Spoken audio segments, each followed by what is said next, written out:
Aloha. All right, thank you for staying awake for so long. I know it's late in the afternoon. So, my name's Jason Lee, professor of computer science at the University of Hawaii at Manoa. And let's look at my slides. Oh, that's my slide, great. This is a picture of my lab. And today I'm going to tell you a little bit about what I do in turning data into pictures so people can make better decisions. But more fundamentally, I want to try and introduce you to a way of thinking, a way of working that might be a little bit different from the way you're used to. And so, to start with, many of you probably heard this thing about big data, the big data revolution, and all these companies like Google and Amazon are gathering all this data so they can make better decisions, so they can come to a better understanding of what their customers want, but more importantly, what their customers will want. And so you've probably heard that data is now the new oil. And so what I do is in this interface between data and the human, right? And as it turns out, all of you have this awesome piece of technology called the brain, which is dedicated to processing visual information.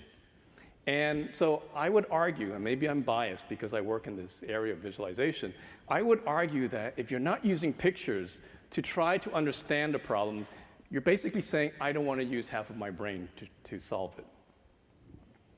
So the field of data visualization is essentially about taking the best technology available and producing tools to allow people to come to a better understanding of the actual data. And so I like to think of them as lenses for bringing data into focus. Here in Hawaii, we have the 30-meter telescope that hopefully we'll build that will allow us to see into the universe, deep into our past, to figure out how we came about.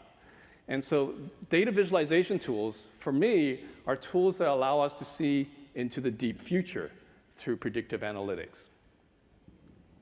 And so one of these tools I want to talk about is something called the Cyber Canoe, or the Cyber-Enabled Collaboration, Analysis, Navigation, and Observation Environment. These are essentially tiled displays, or I used to call them BFDs, big format displays. And what people do when they gather in these rooms with them is that they're able to bring in their laptops and throw information up there. And that really transforms the way people think and solve problems, which I'll introduce you to in a moment. But before I get there, this whole notion of calling it the Cyber Canoe came out of this awesome meeting I had 4 years ago at the Bishop Museum. And at that meeting, they were talking about the Hokulea.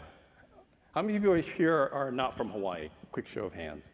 Okay, so the Hokulea is this replica of a voyaging canoe that basically proved how the ancient Polynesians had the will and the technology to come to Polynesia and discover Hawaii long before Captain Cook and so forth, right?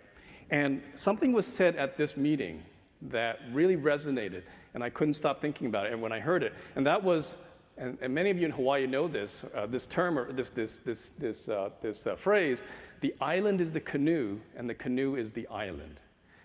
And what the island is the canoe basically means is that in order for this canoe to reach its destination, everybody on board had to have the will and the vision and the desire to get there, right?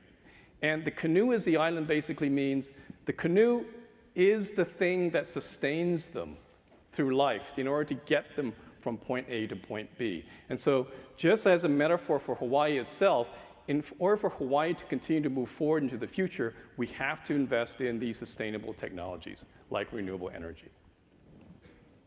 And so I thought maybe it was just me romanticizing about canoes and what I do, because the technologies I develop is about collaboration. It's basically a vessel for analysis, a vessel for navigating data. It's a vessel for transporting people over long distance so they can collaborate better. But as it turns out, when I started doing this here in Hawaii in 2014, that says 2012, it's actually 2014, now we have like 14 cyber canoes installed in the islands at the Hawaii State Energy Office, at Honolulu Community College, at Kamehameha School, and gradually it's transforming the way people work and think. The canoes are all driven by this software called SAGE, the Scalable Amplified Group Environment. This is something that I've been developing for over a decade now with funding from the National Science Foundation. And the canoes are starting to emerge all over the world, 84 around the world.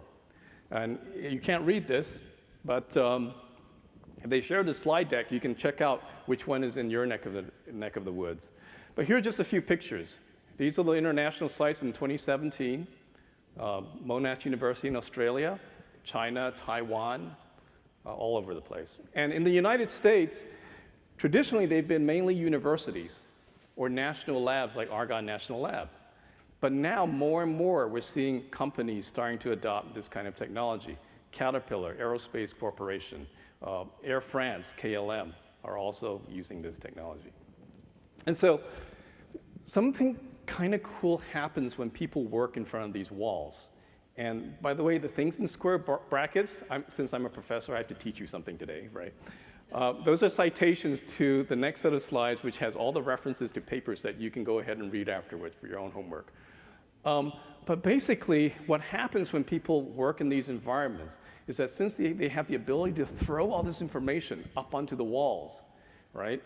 They can see everything simultaneously, so they can detail and context simultaneously. They're externalizing their own working memories onto the walls so everybody can look at it and think about it together.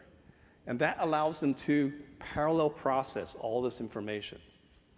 And sort of scrolling down to the bottom, what we found was that this results in people coming up with decisions with much greater confidence. And also, they start to think in terms of the bigger picture. What is this data actually telling us at a bigger picture level? And so, here's the homework assignment for you later. But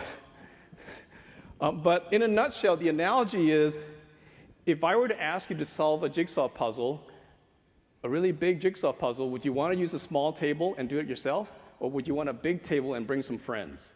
Right? That's the fundamental difference between working in these kinds of environments. So how does this relate to energy? I know I'm like really out of time, so I'm going to move fast. So I was approached by the State Energy Office to help them visualize the data that's locked in these giant volumes of the Power Supply Improvement Plan. And so to do that, I drew some inspiration from somebody I'd met in Stanford. His name's Bob Horn. He's a political scientist. And he creates these giant murals on paper of what he calls social messes. And here you can actually see a scroll of that image. Oh, or maybe not. But anyway, here we go. Right?